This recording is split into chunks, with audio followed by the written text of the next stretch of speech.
Hello friends, welcome back to Garbhguru. मैं doctor Priyanka Yadav और आज हम बात करने वाले हैं बहुत ही रिक्वेस्टेड वीडियो यानी कि फर्स्ट ट्राइमेस्टर के बारे में। फर्स्ट ट्राइमेस्टर या पहली तिमाही या फिर पहले 3 महीने जो प्रेगनेंसी के बहुत ही क्रूशियल पीरियड रहता है, उसके बारे में आज हम बात करेंगे। यहाँ पर लेडी को क्या क्या ध्यान रखना चाहिए, अपने बच्चे का कैसे ध्यान रखें, यदि आगे हिस्ट्री है आपकी जहाँ पर बच्चा मिस हो गया था तो अब इस प्रेगनेंसी में ऐसा कुछ ना हो उसके लिए क्या करें, यहाँ पर डॉक्टर से कब मिलना चाहिए, डॉक्टर के पास जाने के बाद वहाँ पर आपको क्या क्या शेयर करना चाहिए और आप डॉक्टर से पहली मीटिंग में क्या एक्सपेक्ट कर सकते हैं, आपको कौन कौन से ब्लड टेस्ट करवाने होंगे, सोनोग्राफी कब कब करवानी होगी। ये बहुत ही सारे क्वेश्चन रहते हैं, वो आपके दिमाग में आ रहे होंगे, स्पेशली जब आपकी प्रेगनेंसी पहली प्रेगनेंसी हो। दूसरी प्रेगनेंसी में आपको थोड़ा सा एक्सपीरियंस रहता है, एंजाइटी कम रहती है, लेकिन पहली प्रेगनेंसी में क्या करें, कब करें, कैसे करें, क्या चीज़ नॉर्मल है, क्या चीज़ वहाँ पर होती है हर प्रेगनेंसी में, उसके बारे में टेंशन नहीं लेना चाहिए। और कौन सी ऐसी चीज़ है यदि वो सिम्टम आप में देखे तो आपको तुरंत ही डॉक्टर को कंसल्ट करना चाहिए। तो ये सारे कन्फ्यूज़न का आपको आज आंसर मिलने वाला है।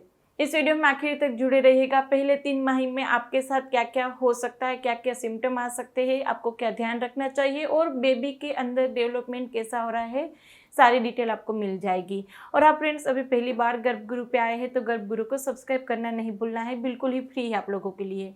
वीडियो इंफॉर्मेटिव लगे, अच्छा लगे तो लाइक कर दीजिएगा। सबसे पहले बात कर लेते हैं ये फर्स्ट ट्राइमेस्टर किसको हम काउंट कर सकते हैं, कैसे हम उसको गिन सकते हैं। जहाँ पर आपकी लास्ट पीरियड की डेट थी, यानी कि जब आपका लास्ट पीरियड आया था वो डेट वो आपके फर्स्ट ट्राइमेस्टर का पहला दिन था, वहाँ से काउंट करके 13 वीक तक का जो पीरियड रहता है तो वो पीरियड यानी कि वो 3 महीने आपके पहले तिमाही फर्स्ट ट्राइमेस्टर हम इसको बोलते हैं। जब आपकी प्रेगनेंसी कंफर्म हो जाएगी तुरंत ही आपको ये क्वेश्चन आएगा कि अब आगे मैं क्या करूँ, तो यहाँ पर आपको तुरंत ही गायनेकोलॉजिस्ट के पास जाना चाहिए। यहाँ पर लेडी की गलती हो जाती है कि वो तुरंत नहीं जाती है, वेट करती है 10-15 दिन और वेट करूँ। कोई लोग ऐसे रहते हैं जो 3 महीने ख़त्म होने का वेट करते हैं, उसको ऐसा लगता है कि तब तक तो बच्चे का अच्छे से विकास नहीं हुआ होगा, दवाइयाँ लेने की क्या ज़रूरत है, वहाँ पे सोनोग्राफी करवाने की क्या ज़रूरत है, ब्लड टेस्ट करवाने की क्या ज़रूरत है। तो ये आपकी गलती है। जैसे ही आपका वहाँ पर पॉजिटिव टेस्ट आता है तुरंत ही गायनेकोलॉजिस्ट के साथ कंसल्ट करके सारी दवाइयाँ यानी कि फोलिक एसिड, यदि आपकी दवाइयों के बाद यानी कि ट्रीटमेंट के बाद प्रेगनेंसी रुकी है तो यहाँ पर बच्चे को एक्स्ट्रा सपोर्ट के लिए हार्मोन्स बाहर से चाहिए होगा, तो सारे हार्मोन की थेरेपी स्टार्ट होगी। और वहाँ पर सोनोग्राफी करके ये भी कंफर्म करना रहता है कि बच्चा एक्चुअली वो यूट्रस में आके चिपका है या फिर एक्टोपिक प्रेगनेंसी है। तो ये सारी चीज़ों के लिए आपको तुरंत ही गायनेकोलॉजिस्ट के पास जाना चाहिए। वहाँ पर जाने के टाइम पे क्या क्या चीज़ ले जाना चाहिए, यानी कि फर्स्ट विजिट में आप क्या क्या ध्यान रखें उसके लिए तो मैंने डिटेल वीडियो बनाया है, लेकिन फिर भी मैं बता देती हूँ कि आपकी जो भी पास्ट हिस्ट्री रही है, कोई मेडिसिन चल रही है, डायबिटीज़, थायराइड, हाइपरटेंशन या फिर कोई और हेल्थ कंडीशन हो उसकी फाइल लेके जाइए। आगे की कोई हिस्ट्री है जहाँ पर बच्चा मिस हुआ है तो वो आप उसको बताइए और उसके अकॉर्डिंग वहाँ पर आगे ब्लड टेस्ट होंगे। जनरली पहले तो वहाँ पर सीबीसी रहता है, यूरिन टेस्ट रहेगा और ब्लड टेस्ट में थायराइड, आरबीएस यानी कि डायबिटीज़ है या नहीं, ये सारे क्रूशियल टेस्ट होंगे। दूसरी वहाँ पर कोई आपको एक्स्ट्रा जेनेटिक डिजीज़ है या नहीं तो उसके लिए वो एसटीडी सारे टेस्ट होंगे। इस तरह से ब्लड टेस्ट आपके इनिशियल स्टेज में हो जाएंगे। कभी कभी आपको आगे डायबिटीज़ या थायराइड की दिक्कत नहीं है लेकिन प्रेगनेंसी इंड्यूस्ड डायबिटीज़ और प्रेगनेंसी इंड्यूस्ड थायराइड की दिक्कत आ सकती है, तो उसके लिए ज़रूरी है कि हम सारे ब्लड टेस्ट आगे से करा लें। यदि आप में कोई दिक्कत है तो उसकी ट्रीटमेंट स्टार्ट हो जाएगी, तो बच्चे का अंदर विकास अच्छे से होता रहेगा। उसके ऑर्गन डेवलपमेंट का जो पहला 3 महीना है वो सबसे मेन होता है, तो वहाँ पर यदि आप अच्छे से ध्यान रखेंगे तो बच्चे का विकास अच्छे से होता रहेगा, मिस होने के चांसेस कम हो जाएंगे। दूसरा जो मेन क्वेश्चन रहता है वो यही रहता है कि यदि आगे हमारी ऐसी हिस्ट्री है तो अभी हम क्या करें। दूसरी प्रेगनेंसी यदि कंसीव हो गई है, आगे यदि हिस्ट्री, इसमें 2 तरह की रहती है। यदि आगे आपका बच्चे की धड़कन नहीं आई थी, ऐसी कोई हिस्ट्री थी तो वहाँ पर आपको सारे ब्लड टेस्ट आगे से करवाने रहेंगे, यानी कि क्रोमोसोमल एबनॉर्मलिटी थी, आपका एएमएच ज़्यादा या कम होता है तो अंडे की क्वालिटी अच्छी नहीं रहती, हस्बैंड के रिपोर्ट कैसे रहते हैं, वो सब यदि क्रोमोसोमल एबनॉर्मलिटी या फिर अंडे की क्वालिटी में कोई दिक्कत होती है तो हार्ट बीट नहीं आती और आगे विकास नहीं होता है, यदि ऐसा रीज़न था पहली प्रेगनेंसी में तो आपको आगे के 3 महीने अच्छे से दवाइयाँ लेनी पड़ती है और जैसे ही प्रेगनेंसी कंफर्म हो तुरंत ही प्रेगनेंसी सपोर्ट की गोलियां स्टार्ट कर दे, ये रिस्क कम हो जाएगा। और दूसरा, यदि आपको आगे की जो प्रेगनेंसी थी वहाँ पर पीरियड स्टार्ट हो गया था, ब्लीडिंग स्टार्ट हो गई थी और उसके कारण आपका बच्चा नहीं रहा था, तो दूसरी प्रेगनेंसी में हो सके तो आप बेड रेस्ट कर लीजिए।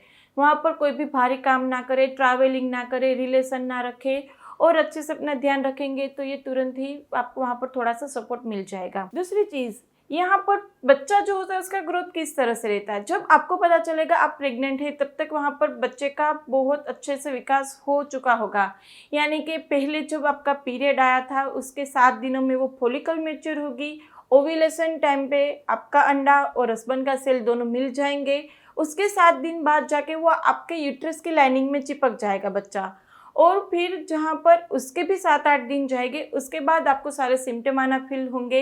यदि आप यूरिन प्रेगनेंसी टेस्ट करेंगे उसमें पॉजिटिव आएगा। तो ये सारी जो चीज़ें रहती है वो आपकी प्रेगनेंसी का पहला महीना है। दूसरा महीना यानी कि जब आपको वहाँ पर पता चला है तो वहाँ पर पता चलने के बाद का 1 महीना रहता है। दूसरे महीने में क्या रहेगा, यहाँ पर बच्चे के हर एक ऑर्गन डेवलप होंगे, उसका प्लेसेंटा डेवलप होगा। तो दूसरे महीने में यहाँ पर क्रूशियल यानी कि प्लेसेंटा जो आपके बच्चे को हर एक न्यूट्रिशन देने वाला है और बच्चे के अंदर जो वेस्ट मटेरियल होगा वो बाहर आपकी बॉडी में फिर से लाने वाला है। तो प्लेसेंटा फॉर्मेशन दूसरे महीने में होगा। सारे मेन ऑर्गन जैसे किडनी, इंटेस्टाइन ये सब वहाँ पर बनना स्टार्ट हो जाएगा और हाथ और पैरों का विकास होगा। हाथ और पैरों में उसकी उंगलियां वगैरह जो है वो कोबवेब रहेगी, तो यानी कि वहाँ पर इस तरह से अच्छे से वो खोल बंद नहीं कर सके, उसकी मूवमेंट नहीं होगी। लेकिन हाँ, आप उसको अच्छे से एक ह्यूमन बेबी की तरह वो थोड़ा सा दिखेगा, टेल वगैरह उसकी गायब हो जाएगी। अब बात करते हैं तीसरे महीने में बच्चे का विकास कैसा होगा। तो तीसरे महीने में बच्चे की टेल गायब हो जाएगी, फिर वहाँ पर हाथ और पैर जो रहते हैं वो अच्छी हमारी तरह उसकी उंगलियाँ रहेंगी, कोबवेब नहीं रहेगी उंगलियाँ उसकी। उसके सारे ऑर्गन जो हमने आगे बताए थे, इंटेस्टाइन, किडनी, उसके अंदर फॉर्मेशन हो जाएगा, उसका अंदर जो हॉर्मोन्स रहते वो आना स्टार्ट हो जाएगा। दूसरा, वहाँ पर उसके सारे सेक्सुअल ऑर्गन जो होते हैं, लड़की है तो ये, लड़का है तो ये सारे ऑर्गन डेवलपमेंट हो जाएंगे। उसकी वोकल कॉर्ड यानी कि जो बोलने के लिए वोकल कॉर्ड रहती है उसका फॉर्मेशन स्टार्ट हो जाएगा। तो ऑलमोस्ट एक ह्यूमन बेबी के अंदर सारे ऑर्गन जो रहते हैं इनिशियल स्टेज में वो पहले 3 महीने में डेवलप हो जाते हैं। अब बात करते हैं आपके साथ क्या क्या चेंजेस होंगे। तो यहाँ पर बहुत ही सारे चेंजेस होने वाले। फर्स्ट ट्राइमेस्टर को आप रफ राइड बोल सकते हैं, यानी कि यहाँ पर आपके नए नए हॉर्मोन्स बॉडी में सेट होंगे। जो हार्मोन चेंजेस हो गए उसके चलते आपका मूड स्विंग होगा, आपकी जो फूड हैबिट है उसमें अल्ट्रेशन हो जाएगा। कुछ चीज़ें बहुत ही ज़्यादा अच्छी लगेगी, कुछ बिल्कुल अच्छी नहीं लगेगी। नोज़िया वोमिटिंग बहुत ही ज़्यादा होगी। यहाँ पर नोज़िया वोमिटिंग में रहती है कि कोई लड़की ऐसा बोलती है मुझे तो बिल्कुल नोज़िया वोमिटिंग नहीं है, तो क्या मेरी प्रेगनेंसी सेफ है? जी हाँ, उसको भी हेल्दी प्रेगनेंसी बोलते हैं। और कोई कोई लेडी ऐसी भी रहती है जिसको इतनी ज़्यादा नोज़िया वोमिटिंग की दिक्कत रहती है कि वो कुछ खा नहीं सकती, जैसे खाती तुरंत ही वोमिटिंग हो जाती है। तो ऐसे केसेस में भी आपको कुछ हेल्प चाहिए तो मेरा एक वीडियो है वोमिटिंग ड्यूरिंग प्रेगनेंसी, आप वो देख सकते हैं। उसमें आपको एक्सीलेंट टिप्स मिलेगी, ये वोमिटिंग के चलते हेल्दी प्रेगनेंसी कैसे रखें, वोमिटिंग कम कैसे करें। दूसरा, आपको कब्ज की दिक्कत रह सकती है। कब्ज के साथ साथ गैस, एसिडिटी, भूख ना लगना, ये सारी दिक्कतें हो सकती है।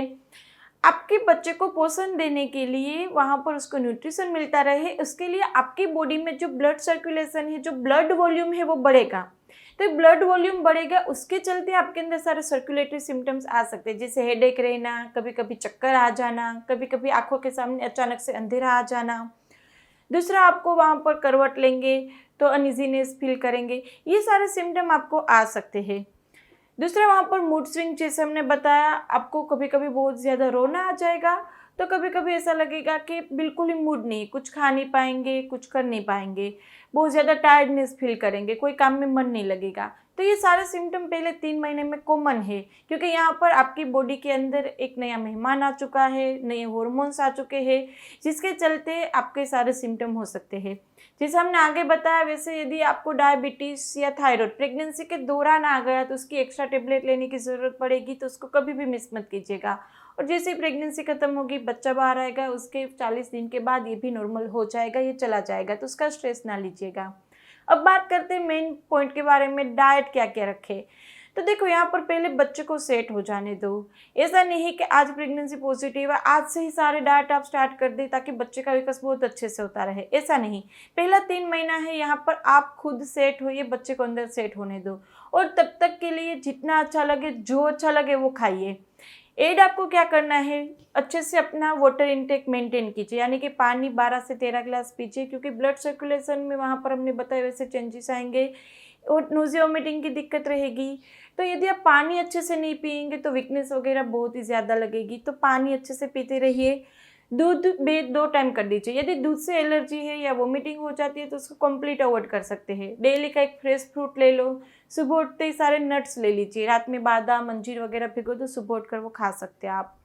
तो इस तरह से हेल्दी न्यूट्रिशियस फूड लेने की ट्राई कीजिए। दोपहर के खाने में आप वहाँ पर दाल चावल सब्जी रोटी, यानी कि कार्बोहाइड्रेट प्रोटीन और सलाद, ये सब चीज़ें होनी चाहिए। रात के खाने में भी इसी तरह से दोपहर के खाने के साथ आपको दही या फिर बटर मिल्क छाछ लेनी चाहिए, क्योंकि उससे डाइजेशन अच्छा रहेगा, तो आपको भूख भी अच्छे से लगेगी, कॉन्स्टिपेशन में भी कोई दिक्कत नहीं आएगी। तो इस तरह से डाइट मेंटेन रखिए, हेल्दी डाइट, लेकिन कोई फिक्स डाइट पहले 3 महीने में ना बनाइए।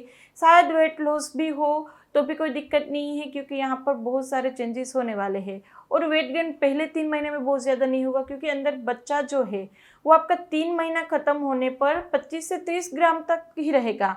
तो इस तरह से यहाँ पर बहुत ज़्यादा बच्चे का या फिर उसके प्लेसेंटे का वेट नहीं आएगा, ना ही आपके बहुत ज़्यादा वेट गेन होगा, क्योंकि आपकी फूड हैबिट बहुत ज़्यादा चेंज नहीं होने वाली। तो वेट गेन को लेकर भी चिंता मत कीजिएगा। फिर एक दूसरा मेन क्वेश्चन, सोनोग्राफी कब कब करवानी चाहिए और पहले 3 महीने में वो सेफ है, बच्चे को कोई नुकसान तो नहीं होगा? तो जी नहीं, सोनोग्राफी से कोई नुकसान नहीं होता है और वो सेफ है। आपको उसको जैसे ही पहले तो प्रेगनेंसी टेस्ट पॉजिटिव आ जाए, तुरंत ही एक सोनोग्राफी होगी जो ये कंफर्म करेगा बच्चा यूट्रस में आके चिपक गया है या नहीं, या फिर एक्टोपिक है, तो कंफर्म करने के लिए तुरंत एक सोनोग्राफी होगी। फिर 10 दिन के बाद वहाँ पर बच्चे में धड़कन आई है या नहीं, उसका बच्चे से विकास हो रहा है नहीं, वो देखने के लिए सोनोग्राफी होगी। फिर पहला महीना खत्म होने पर, दूसरा महीना खत्म होने पर और तीसरा महीना खत्म होने पर गायनिक खुद अपनी यहाँ पर सोनोग्राफी करेगी। और जैसे ही 3 महीने खत्म होंगे, वहाँ पर एक बच्चे के अंदर कोई एबनॉर्मलिटी है या नहीं, वो चेक करने के लिए एक आपको सोनोग्राफी करानी पड़ेगी। आगे की 1-2 सोनोग्राफी आप मिस भी कर देंगे तो चलेगा, लेकिन 3 महीने की जो सोनोग्राफी है वो आपको कंपलसरी करानी चाहिए।